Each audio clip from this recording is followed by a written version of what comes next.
नमस्कार, NB news Bharat देख रहे हैं आप और मैं हूं आपके साथ यशस्वी पाठक। खुशियां आप कैसे दर्शाते हैं?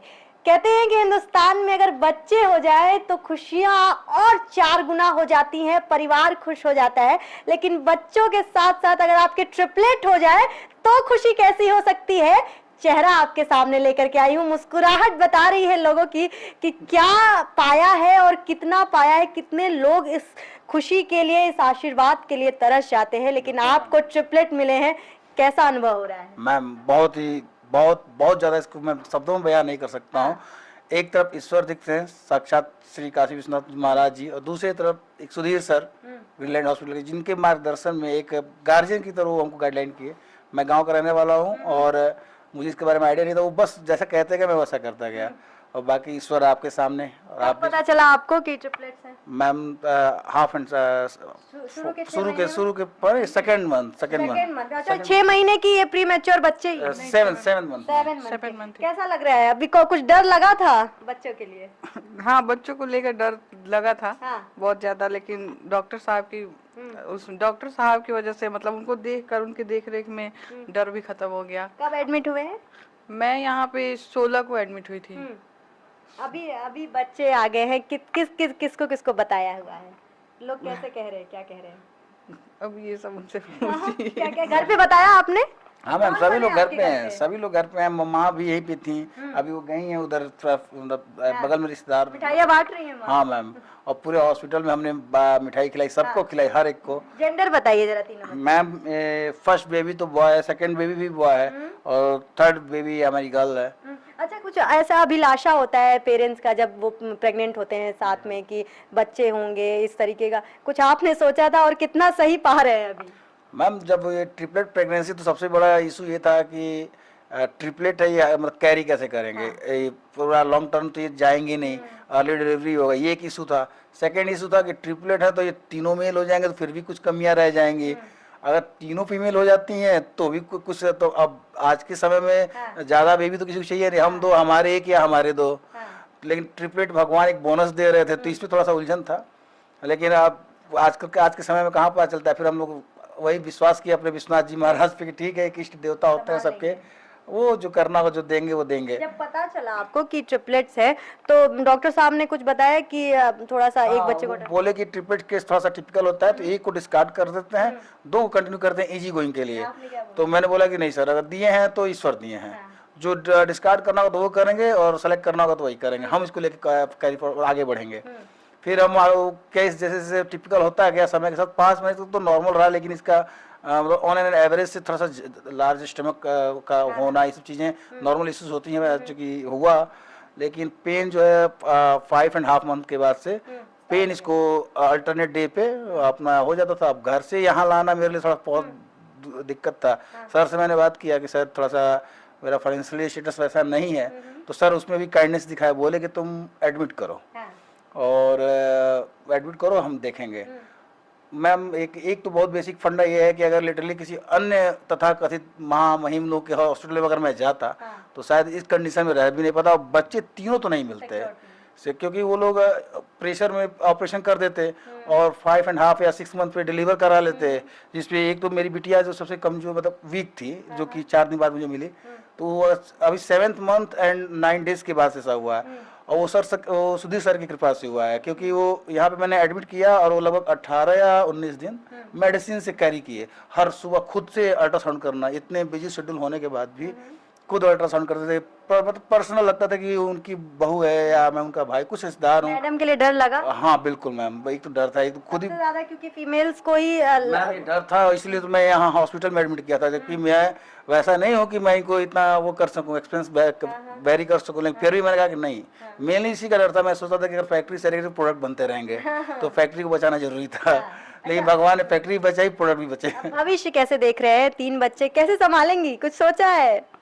सर हम कंबाइन इफेक्ट है, ये मैं हूँ, मेरी माँ है, ये डॉली मदद करेंगे? हाँ बिल्कुल, इनकी बहन है, वो साथ में इनके भाई साहब है। अच्छा, सब आजकल पिता भी डायपर बदलते हैं? मैं कर रहा हूँ, मैं पिछले 5 दिन से मैं खुद फीडिंग कर रहा हूँ। फर्स्ट और सेकंड कल आज रात में मैंने 2 का फीडिंग किया, 2 बजे रात में, हर 2 घंटे फीडिंग करता हूँ मैं, सीख गया। अनुभव लग रहा है?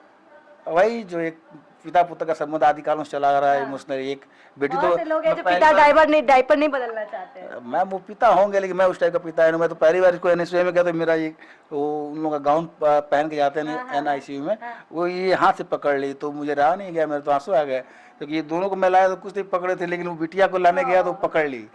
तो एक इमोशनल है, टच है, वो रहता है और वो बना रहे, सबके साथ होता है मैम, ये कोई बड़ा इशू नहीं है। कह रही थी कॉम्प्लिकेशंस ट्रिपलेट्स के लिए कितना अहम रोल और कितनी सावधानी दिखानी पड़ती है। देखिए, ट्रिपलेट प्रेगनेंसी में सबसे इम्पोर्टेंट होता है कि बच्चे को टर्म तक ले जाए या उसको मेच्योरिटी तक ले जाए, ये सबसे इम्पोर्टेंट ये चैलेंज होता है। इनका जो पेशेंट का ट्रिपलेट हुआ है, इनकी हिस्ट्री थी कि पहले भी 2 बार मिसकैरेज हो गया था, उसमें तो सिंगल बच्चे ही थे। तो चूंकि सिंगल बच्चे में ही मिसकैरेज उनका हो गया था, तो इस बार ट्रिपलेट होने पे और भी ज़्यादा चैलेंज था कि कैसे हम प्रेगनेंसी को कंटिन्यू करें ताकि बच्चे जो निकले वो सर्वाइव कर सके। ये सबसे बड़ा चैलेंज था। और वैसे भी अगर एक से ज़्यादा प्रेगनेंसी रहता है तो पेट में तनाव के कारण समय से पहले प्रसव होने का बहुत ही डर रहता है। तो हमने क्या किया था कि समय एक जैसे ही 3 महीने की प्रेगनेंसी हुई थी, बच्चेदानी के मुंह पे एक हम लोग इंसर्कलाज लगाते, एक टाका लगा देते ताकि समय से पहले बच्चेदानी का मुंह ना खुले। ट्रिपलेट प्रेगनेंसी में भी होता है कि माँ का ब्लड प्रेशर बढ़ने का एक खतरा रहता है, जो कि थोड़ा सा बॉर्डर लाइन इनका भी बढ़ा हुआ था। शुगर भी बढ़ने का डर रहता है, वो भी थोड़ा सा बढ़ा हुआ था। तो इन सब चीज़ों को बहुत ही सावधानी से मैनेज किया जाता है, बच्चे का भी ध्यान दिया जाता है। फिर 7 महीने के बाद अगर हम लोग कराते हैं ट्रिपलेट में तो बहुत ज़्यादा चांस रहता है कि बच्चे आसानी से सर्वाइव करते हैं। इस केस में भी ऐसे ही हुआ था। 32 के बाद इनको पेन शुरू हो गया। हमारे टाका लगाने के बाद भी अब चूँकि 3 बच्चे थे तो उनको पेन शुरू हो गया। हमने देखा कि बच्चे मेच्योर हैं, बच्चे अच्छे से उनका वेट भी अच्छा है, 1.5 किलो से ज़्यादा है। तो फिर हमने उनका सिजेरियन इमरजेंसी सिजेरियन का प्लान किया और बच्चों को निकाला गया। इसमें पीडियाट्रिशियन का और एनेस्थेटिस्ट का भी बहुत रोल रहता है, क्योंकि इसमें प्रेगनेंसी के ड्यूरिंग सिजेरियन सेक्शन भी बीपी का कहीं बीपी शूट ना करे और डिलीवरी के बाद बच्चे का शुगर डाउन ना हो, इसके लिए पीडियाट्रिशियन का भी बहुत रोल रहता है। सब लोगों ने, हमारी टीम ने अच्छे से काम किया और आज बहुत ही सक्सेसफुली तीनों बच्चे अच्छे हैं, माँ भी खुश हैं और बच्चे अच्छे से सरवाइव कर रहे हैं, अच्छा कर रहे हैं। आपकी भी आंखों में सुकून के थोड़े से पल मैं देख पा रही हूँ। अच्छा, ये कहा जाता है प्री मैच्योर बच्चे हैं, आगे आने वाले समय में कैसे क्या प्रिकॉशंस उनको लेने चाहिए? हाँ, देखिए, अगर एक सिंगल बच्चा रहता है तो उसमें हम लोग बोलते हैं कि 37 वीक पे मेच्योरिटी आती है। लेकिन अगर 2 बच्चे रहते हैं तो 34 वीक्स पे भी 36 वीक पे प्रेगनेंसी रहता है तो मेच्योरिटी आ जाती है। और ट्रिपलेट में 31, 32 वीक्स में, तो ये ऑलमोस्ट ट्रिपलेट के हिसाब से मेच्योर ही है। अच्छा, ग्रीनलैंड हॉस्पिटल्स की अभी मैं पेरेंट्स से बात भी कर रही थी तो उन्होंने कहा कि मैं फाइनेंशियली उतना अच्छा नहीं हूँ, लेकिन 1 महीने से जिस ऑब्जर्वेशन, जिस केयर की ज़रूरत थी यहाँ पे डीके गुप्ता ने दी है। कैसे देखते हैं और क्या फाइनेंशियल चीज़ें अगर उनके हक में नहीं होती, आप सपोर्ट नहीं करते, तो ट्रिपलेट्स में कितना और ज़्यादा कंडीशंस ख़राब हो सकते हैं? मैं डॉक्टर डीके गुप्ता। एक्चुअली ये पेशेंट बिहार के रहने वाले हैं, गोपालगंज के रहने वाले हैं। नो डाउट फाइनेंशियल में तो इस तरह के बच्चे में बहुत खर्च आते हैं, लेकिन मैंने उसको आश्वासन दिया था कि अगर तुम्हारे पास 1 भी रुपया नहीं होगा तुम्हारा पूरा इलाज करेंगे हम लोग, क्योंकि हम लोग को भी क्यूरियोसिटी थी और सुधीर सर ने इतना मेहनत किया था और हम लोग की पूरी टीम ने मेहनत किया। तो उसको डर रहा था कि सर आईसीयू में बच्चे को रखा गया है, कितना बिल आएगा, वेंटिलेटर पर रखा गया है, माँ को 1 महीना से रखा गया है, तो नो डाउट काफ़ी बिल आएगा। लेकिन हम लोग भी अस्पताल प्रशासन, हम लोग की टीम ने एक मानवता के नाते पैसे के लिए हम लोग यहाँ से कोई इलाज ना हो, ऐसा हो नहीं सकता है। 1 महीने से आप मेडिसिन के पे भी रख रहे थे, इस प्रोसीजर के बारे में थोड़ा सा बताइए। मेडिसिन में उसको आए दिन उसका बीपी, पल्स, शुगर हमारी टीम ने काम किया। मेडिसिन हम लोग हॉस्पिटल से प्रोवाइड किया, सस्ते रेट पे हम लोग किया। और कुछ हम लोग ये भी लगा कि जब उसका लास्ट में जो बिल बनेगा तो हम लोग बोले चलो कुछ अस्पताल आपको सहयोग करेगा उसमें। तो बार यही डर रहा था कि सर मेरा बिल हमने कहा घबराओ नहीं, पैसा फैलता होने तो फिर बाद में देखा जाएगा, पैसे की कोई टेंशन मत लो। पीडियाट्रिशियन मौजूद है हमारे साथ। मोहित जी, ये बताइए कि बच्चे ट्रिपलेट्स हैं, किन किन चीज़ों का ख्याल उनको अभी रखना है और पिछले कई महीनों में किन चीज़ों का ख्याल उनको रखना था कि बच्चे हेल्दी आए, क्योंकि ऐसे बच्चे जब डिफ़िकल्ट कंडीशन से बाहर की तरफ आते हैं तो कुछ बच्चों में कुछ प्रॉब्लम्स भी देखने को मिलते हैं आगे या फिर करंट समय में। सबसे पहले मैं ये बताना चाहूँगा कि ट्रिपलेट बेबी थे, 1 हफ्ते से यहाँ पे एडमिट थे, जिसमें कि 2 वेंटिलेटर पे थे, 1 नॉर्मल ऑक्सीजन पे था। उसको 1 हफ्ते का सफ़र हम लोगों के लिए बहुत मेहनत का था। मेनली उसमें बहुत अच्छे से मॉनिटरिंग हुई। इसमें बहुत इंपॉर्टेंट, बहुत अच्छा रोल एनआईसीयू का जो स्टाफ था उसका था, क्योंकि प्रीमेच्योर बेबी एनआईसीयू में 1 हफ्ते तक रखना और उन्हें कोई इन्फेक्शन ना हो, सक्सेसफुली एनआईसीयू से आउट करना, डिस्चार्ज करना, ये बहुत बड़ी बात होती है। और ट्रिपलेट्स बेबी में अक्सर देखा गया है कि 3 बच्चों को बचा पाना बहुत ही एक मुश्किल बात होती है, लेकिन मुझे इस बात की बहुत खुशी है कि NICU पूरा टीम और हम लोगों ने और साया ने एक अच्छी से डिलीवरी का उसका केयर किया। आज आउटकम अच्छा देखने को मिला। अभी तीनों बच्चे मदर साइड में हैं। बाकी अभी हमने उसकी जो काउंसलिंग की उसमें फीडिंग का बहुत इंपॉर्टेंट रोल होता है, उसमें वेट मॉनिटरिंग बहुत इंपॉर्टेंट होती है कि बच्चों को वेट बढ़ना चाहिए। और घर पे मदर को हम लोगों ने भेजा है, उसको एडवाइस किया KMC कंगारू मदर केयर का बहुत बड़ा रोल होता है बच्चों को उसके वेट गेन में, टेम्परेचर को कंट्रोल करने में। KMC के बारे में थोड़ा सा बताइए दर्शक। KMC कंगारू मदर केयर होती है, जैसे कि कंगारू होते हैं जो अपने बच्चों को जो है पेट की थैली में रखते हैं। तो वैसे ही अगर बच्चे प्रीमेच्योर होते हैं तो मदर को जो है बच्चे को कपड़ा हटा के अपनी छाती के बीच में रखना होता है, क्योंकि बच्चे बहुत प्रीमेच्योर होते हैं। हमें अपनी एनर्जी को मेंटेन करने के लिए एनर्जी खर्च करनी पड़ती है। तो प्रीमेच्योर बच्चों को मदर्स के छाती के बीच में रखा जाता है ताकि heat skin to skin contact maintain रहे, बच्चे को एक्स्ट्रा एनर्जी ना खर्च करनी पड़े उसके टेम्परेचर को मेंटेन करने के लिए। वही एनर्जी यूज होती है बच्चे के वेट गेन होने के लिए। इसीलिए कि इस स्टेज में बच्चे का वेट गेन होना बहुत इंपॉर्टेंट है। सबसे बड़ा प्रोग्नोस्टिक फैक्टर उसका वेट गेन है। अगर बच्चा हमारे पास फॉलोअप में आएगा, अगर अच्छे से वेट गेन कर रहा है, 25 से 30 ग्राम डेली वेट गेन कर रहा है, तो ये एक अच्छा फैक्टर है कि मदर उसकी परवरिश अच्छे से कर रही है और अच्छे से फीडिंग करा रही है। यही हम लोग उसको समझा रहे हैं कि ऐसे ही मॉनिटरिंग होना है, करना है। श्रेया मौजूद है हमारे साथ। एनेस्थीसिया किस तरीके से प्रोसीड करता है ऐसे डिफिकल्ट केसेस में? देखिए, एक तो ट्रिपलेट्स थे तो उसकी वजह से एब्डोमिनल गर्थ ज़्यादा था मदर का, तो इसमें स्पाइनल एनेस्थीसिया थोड़ा डिफिकल्ट हो जाता है। But OT team, technicians, staff इतने स्किलफुल हैं तो उनके मदद से मतलब उनको अच्छे से स्पाइनल दिया गया।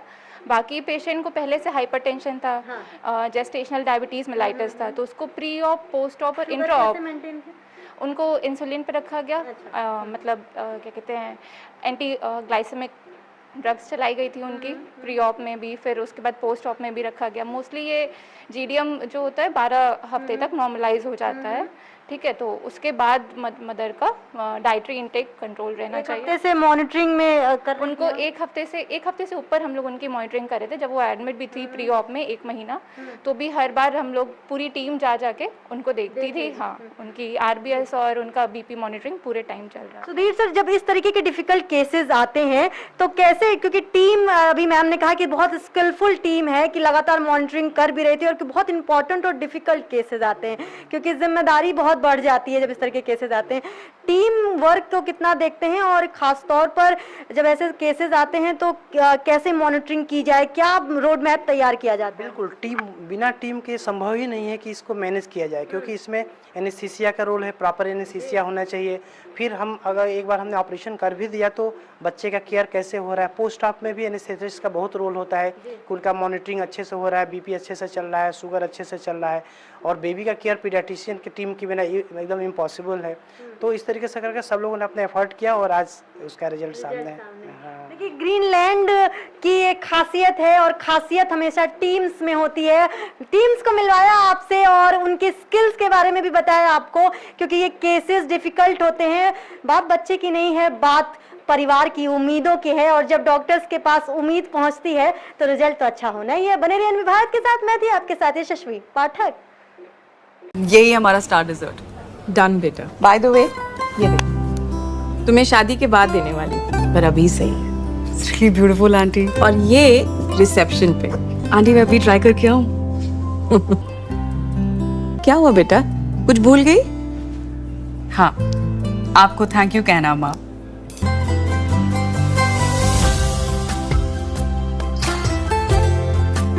एशप्रा, जश्न सच्चाई का।